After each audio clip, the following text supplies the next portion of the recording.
President Donald Trump landed in Ireland on Wednesday. It's the second stop of a three-country tour that is mostly focused on the D-Day commemorations, the 75th anniversary of the storming of the beaches in Normandy. On Thursday, that's where the president will be. He's using Ireland as a lily pad to hop off there. He'll be coming back to stay at his resort where there's a golf course. He did have a pull-aside meeting with the prime minister here at the Taoiseach, where he got pulled back in to domestic issues. So many times throughout this trip, whether it's petty grievances the president is airing or whether it's serious substantive policy issues, the president seems to be focused on what's happening back in the States, particularly on the southern border. And he is indicating a real willingness to go ahead and impose tariffs on Mexico.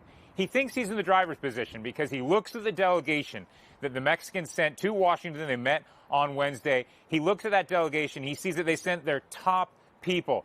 It's an indication that the president thinks he's got the Mexicans' attention. And in the past, the president, after he escalates, then he tries to find some sort of deal. Now, that's not an indication there will be a deal, but it is an indication the president likes his position and he likes weighing in and almost narrating what's happening back in the States. Now, here in Ireland, he avoided a potential little bit of a row with the prime minister, the Taoiseach. The Taoiseach seemed to correct the president, saying that he doesn't want to have a wall with Northern Ireland. He doesn't want to have any sort of border there. The president made an analogy there that indicated that maybe he thought the situations were similar.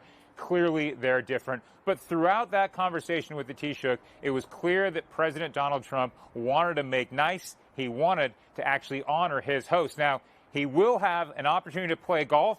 And as they say here in Ireland, I think you can play in the rain.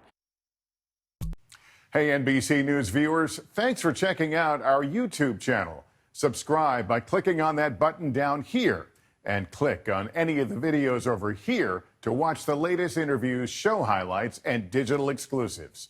Thanks for watching.